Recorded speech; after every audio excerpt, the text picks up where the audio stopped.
7 स्थान शिवलिंग के बताए हैं जहां पर भूल से भी अगर कोई चंदन की उंगलियां लगा देता है, 7 स्थान ऐसे हैं जहां चंदन की मात्र उंगलियां लगा देने से ही शिव पितृलोक के पितरों को मुक्ति प्रदान करके वैकुंठ लोक का निवास दे देते हैं। 7 स्थान।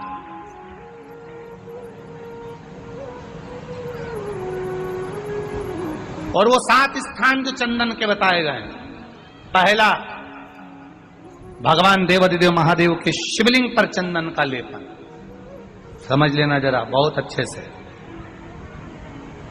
आपको लगता है स्वप्न में कोई मुर्दे दिख रहे हैं, या कोई जल रहा है, या कोई मर रहा है, या कोई चला गया है, ऐसा भय लगता है। बच्चों को मानी भेजूंगी ऐसा हो जाएगा, पति को मानी भेजूंगी ऐसा हो जाएगा, कोई हमारे कोई गलत तो नहीं कर रहा है, आपको लगता है। 7 स्थान चंदन के बताएं महाराज। पहला शिवलिंग, दूसरा जहां गणेश जी का स्थान है, मालूम है ना सबको? जम के बोलो जरा, मालूम है ना सबको? जहां गणेश जी का स्थान है वहां अलग से गणेश जी बैठे, वहां नहीं। शिवलिंग में जलाधारी के ठीक सामने राइट में गणेश, लेफ्ट में कार्तिकेय, बीच में अशोक सुंदरी। तो पहला चंदन बाबा के शिवलिंग पर, दूसरा गणेश जी पर चंदन की उंगली, तीसरा षडानंद कार्तिकेय पर चंदन की उंगली, चौथा अशोक सुंदरी पर चंदन की उंगली, पांचवा जलाधारी पर चंदन की उंगली, छठा जो शिवलिंग का जल बह रहा है इसके ठीक विपरीत की ओर चंदन की उंगली, और 7वां चंदन नंदी के मस्तक के ऊपर जो 2 सींग लगे रहते हैं उस पर चंदन की उंगली। ये कब लगाई जाती है? या तो अमावस्या के दिन। आपको लगता है कि हमारे पूर्वजों का उद्धार नहीं हुआ, हमारे पूर्वजों का कल्याण नहीं हुआ, कहीं अधोगति में कोई चला गया है, उसका बस एक बार, रोज नहीं जरूरत है, प्रतिदिन जरूरत ही नहीं,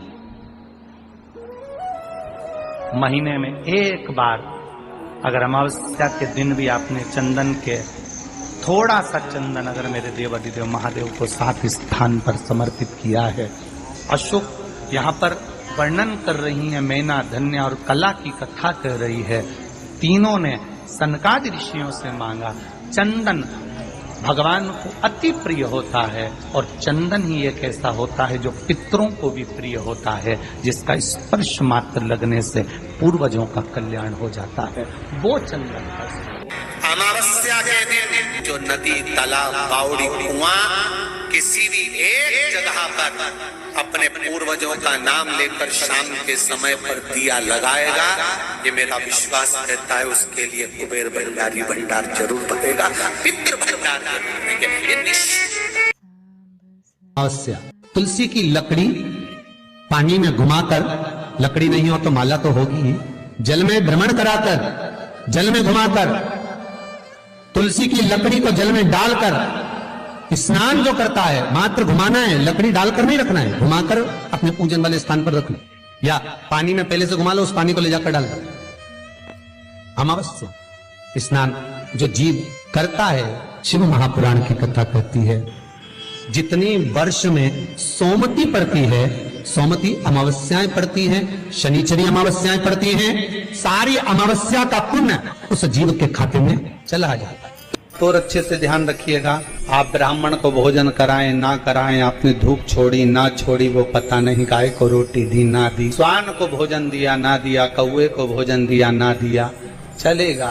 पर अमावस्या के दिन, उस दिन प्रदोष काल में, प्रदोष के समय पर, शाम के समय पर जाकर किसी भी नदी, तालाब, बावड़ी, कुआं, कहीं ना कहीं जो आपके पास में हो, वहां पर एक घी का दिया, बत्ती का मुंह दक्षिण की ओर कर कर अवश्य जला कर जाना, सारे पितृ दोष समाप्त हो जाएगा। से निवेदन है, माताओं से निवेदन है, मान लो आपको कोई ब्राह्मण देवता ने कहा कि आपके यहाँ पितृ दोष है, तो आपको घबराना नहीं है कि महाराज जी मुझे क्या करना पड़ेगा, पितृ दोष है एक चावल का दाना घर में से लीजिए, हथेली पर रखिए, पानी का जो मटका होता है, हंडा होता है, पानी का जो मटका है, हंडा है, जहां पर रसोई घर में तुम पानी रखते हो, उस हंडे के पास में, मटके के पास में उस चावल के दाने को लेकर जाइए, अपने पितरों का स्मरण कर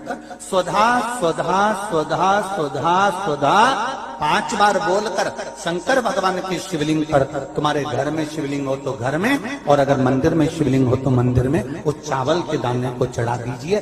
कैसा भी पितृदोष होगा समाप्त हो। कि गाय जब अपने बछड़े को दूध पिलाए और बछड़े के मुख पर जो फेन आए, उस फेन को अमावस्या के दिन दोपहर में 12 बजे चम्मच में लेकर, जो बच्चा चिड़चिड़ करता हो या पढ़ाई में मन नहीं लगता हो या दिमाग थोड़ा सा कमजोर हो, डॉक्टर के इसका विवेक काम नहीं कर रहा, बुद्धि काम नहीं कर रही है, उस बच्चे को 2 या 3 अमावस्या गाय जब बछड़े को दूध पिलाए, बछड़े के मुंह पर जो फेन आता है वो फेन उस बच्चे को पिला दिया जाए तो बच्चा विद्वान होता है, उसका विवेक काम करना प्रबल हो जाता है।